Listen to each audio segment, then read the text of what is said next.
Hey everyone, John from Popeye's Postcards. You may notice that I've been wearing the same shirt in the last several videos. It's because it's a rare Saturday afternoon that I have a me day, so I decided to kick out a whole bunch of videos that have been on my mind to get them done. So forgive me for wearing the same shirt in a whole bunch of videos at one time. So today's cool video, yes, cool postcard finds are silk embroidered postcards. These are very, very popular turn of the century, especially during World War One, when the doughboys were over in France.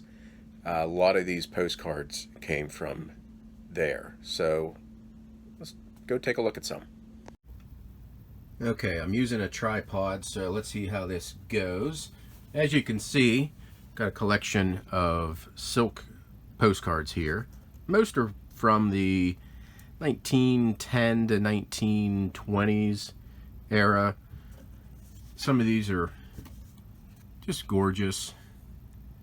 You can see, let me see how that focuses. I believe these are all hand embroidered with silk. So there's a Christmas one. Here's a New Year's one. But even though it has almost like a Christmas look to it, this does have a it's like a almost like a white border era backing to it, so that could still be 1917 to 1920s. There's another Christmas one.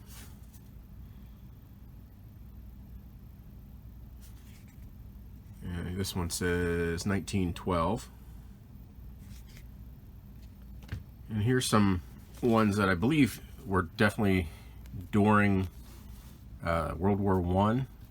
These had a little flap on them, and you could put a little message on this card here. So you got the British and French flags. Remember me, 1915, and it has the flags of the Allies during World War One. So you'd write that message and put it in here, and these were then usually shipped inside of another envelope. Even though this was, I don't think I've ever seen one with actual postmark on it. I believe they were all shipped in another envelope.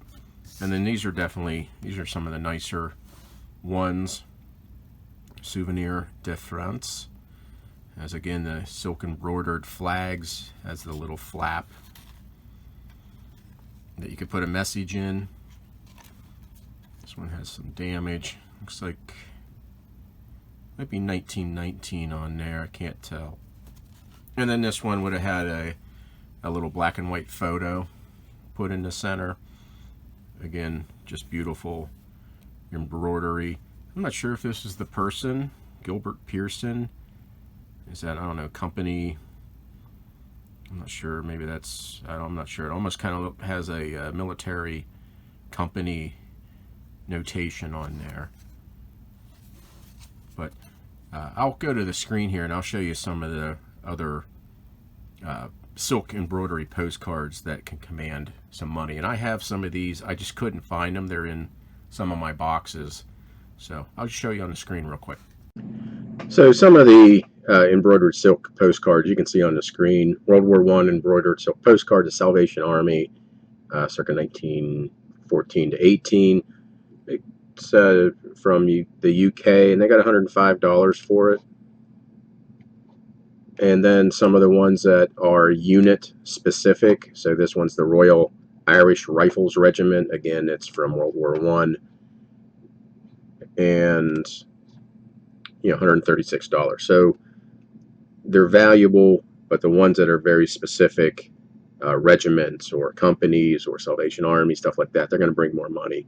And then also, of course, anything Titanic, they did these silk postcards for ships. I have one for, I think, the Saxon, I believe, the ship I have. I can't find it. It's in one of my boxes, ready to be sorted and listed. I think it's a $50 to $75 card, but of course you got the Titanic that sold a couple years ago, and it won't let me well, let me click on it, but $2,100 for a Titanic silk postcards. Kind of doubt you'll find one of these in the wild, but I run into these silk postcards all the time in quarter boxes and dollar boxes, and so they're out there and they can be found. So just another quick video what cool postcards are out there, and this one was silk embroidery postcards. As always, thank you for watching.